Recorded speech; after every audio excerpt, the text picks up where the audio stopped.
Hello EFD squad and welcome back to the UCL review where we're covering the last of the quarter-finals and it was pure theatre, Joseph. I also stuck out a tweet asking for your spicy hot takes on the games.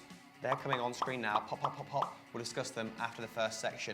But let's dive straight into Juve Real because, oh my God, what on earth happened? The footballing universe almost collapsed on Gigi Buffon's head.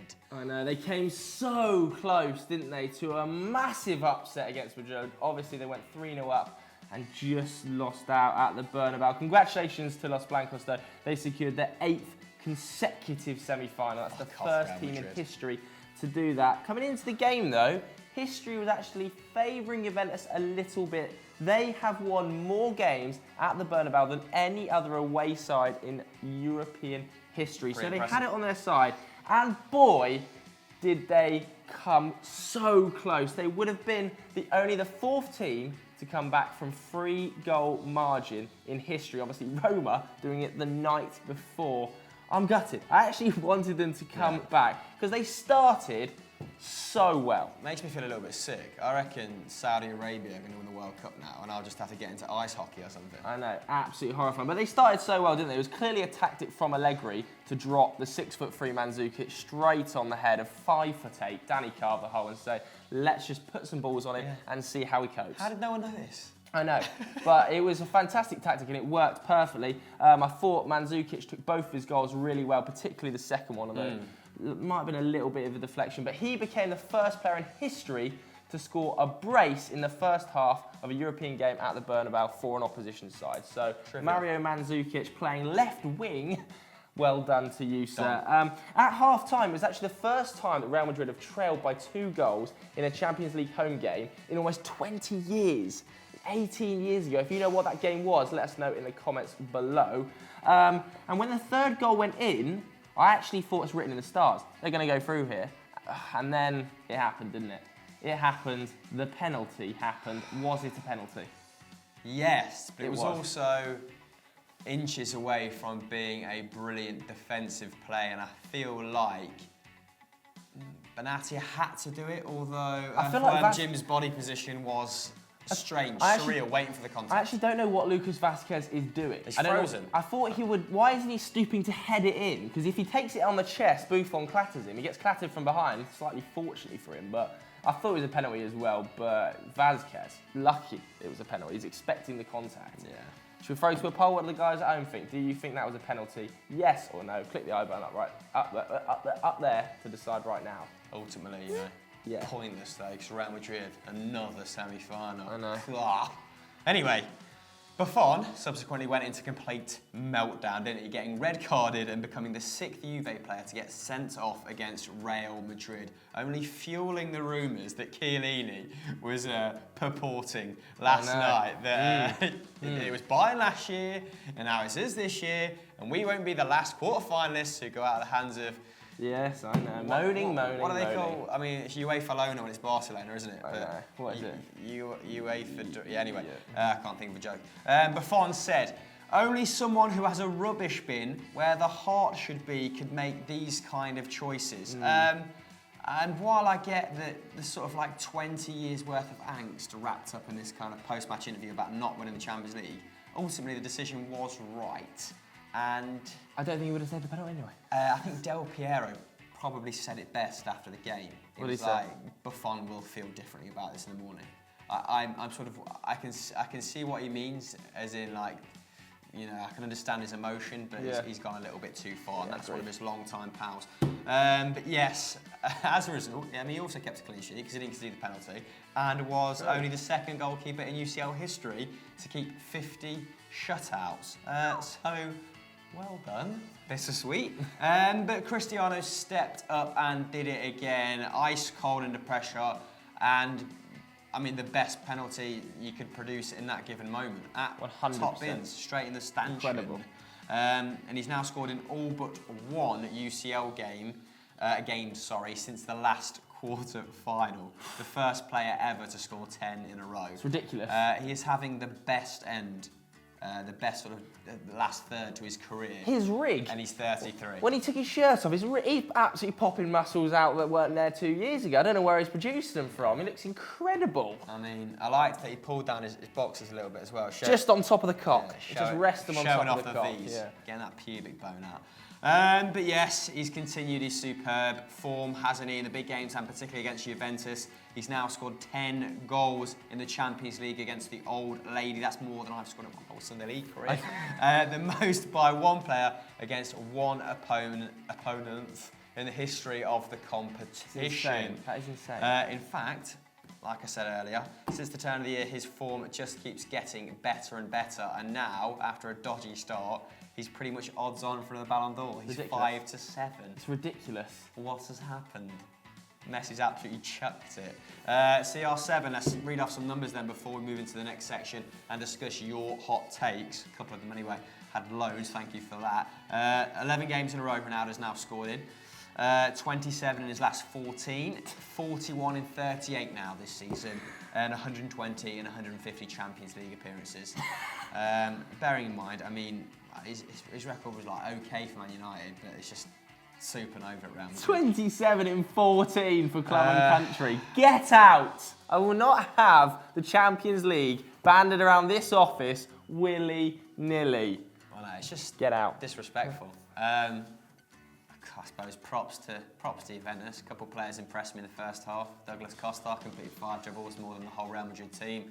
I think across the 2 ties, Isco only misplaced 1 pass out of 100. That was quite a decent stat that didn't make the script. And yeah, Mandzukic now scored 4 and 5. But I think you covered that. You impressed by any of the Juventus players?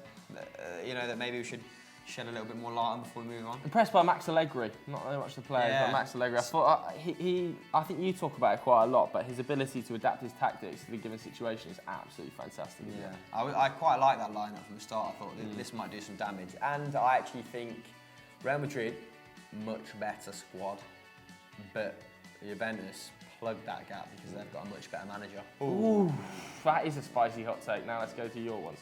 But just before we move on into your hot takes, here's a little slice of our Goa vlog for your viewing pleasure. Zach, roll that VT. Funky Algerian boy. Sometimes you gotta leave that city to love that city and start all over again. But it doesn't look so pretty to get your hands dirty and start all over again. You gotta leave that city to love that city or else you might get trapped. Oh, you might get trapped. Just like all of my...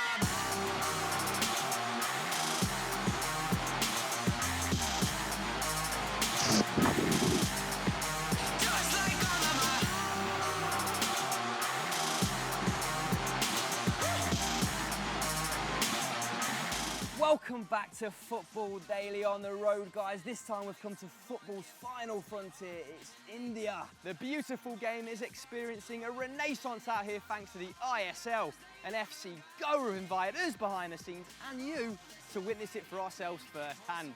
But it's not all about the football. We're also here to try the food, soak up some of the culture and even do a bit of surfing. Good.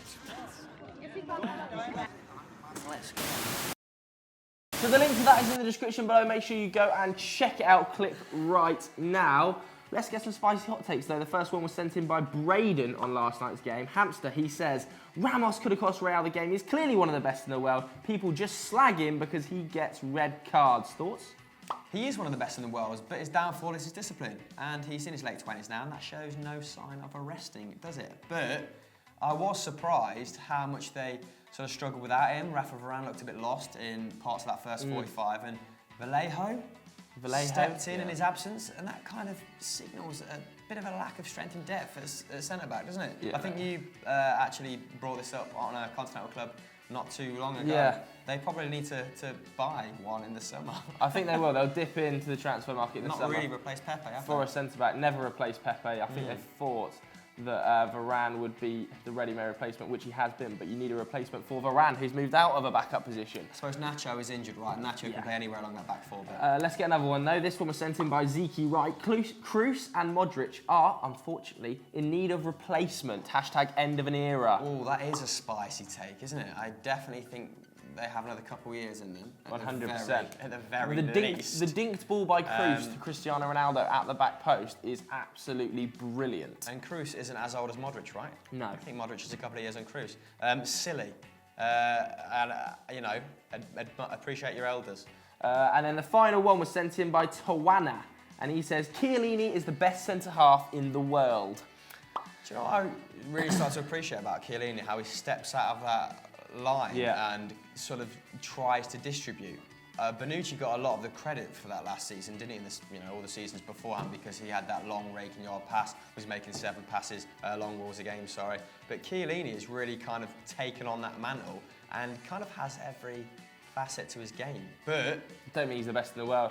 I think he's potentially one of the best of the last decade, but right now, best in the world, I think it's harsh. I think I'd maybe go for a Sergio Ramos or a Sami Umtiti, as we said on Continental Club last Friday. I think maybe they're like a Ramos is a better all-round player, but in terms of pure defending now, yeah, he's lovely. Chiellini's an animal. Right, let's move on into Bayern versus Sevilla. Ugh.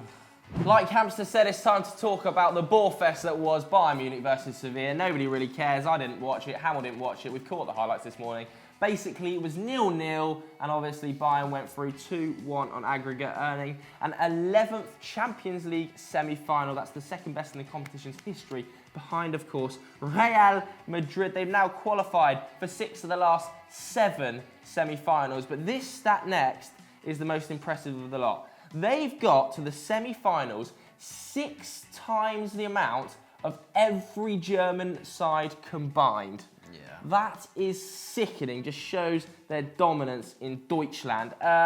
It also means, this result, that there will only be one Spanish side in the Champions League semi-final for the first time since 2010. Good. Bloody show-offs. And maybe it just shows that Sevilla weren't quite as bad as everybody said they were, when they're hammering us. But you never know, Bayern, though, they are finding form at the right time. They're unbeaten in 20 games in all competitions at home, 17 wins, 3 draws, and Jupp Heynckes is buzzing, Hamster. Yeah, but they've pretty much been in form since Jupp Heynckes returned, haven't they? Yes. Bloody wily old fox. And they're now on, subsequently, for another treble under Juppers, who would be the first manager to complete the feat back-to-back. Insane, because obviously had a break, didn't they? So. Yeah, breakage. We were on a break. Absolute ball fest of a game, though. That's actually what is down on my notes. Thank you for that insight, Joseph. Sevilla needed to score 2 away goals in this match, but failed to have a shot on target. They did hit the bar, though. Correa with the header. Correa. I think that's as close as they came. That was a great chance. I actually think he should score that. I think there's enough pace on the ball. He's got to hit the target. Yeah, maybe, but it wasn't to be. Bayern just managed them out of the game pretty much, didn't they? Although on paper, 50% possession per side, and Sevilla did manage to have 10 shots, so it was a little bit more competitive than maybe the Germans foresaw. But, when players in the stadium aren't watching the game, yes, like Vidal, who was watching Juventus versus Real Madrid on his laptop, then, it's probably not worth talking about in UCL review. So, let's go straight into the end ball. Joseph, that was all for this week. Thank you for watching. We'll be back for the semi-finals. If you haven't watched our vlog, please do so. We're very proud of it. And if you haven't watched Stat Wars the Champions, go and watch that. I think Kieran took on Makola in the latest episode. Football Mundial's out with Zach and McCubbs. What's on FD? On Football Daily today, we're shooting Sunday, right? So that doesn't go up until Sunday. Today will be a top 10. So go over and check that out. And yeah, thanks so much for watching. See you later.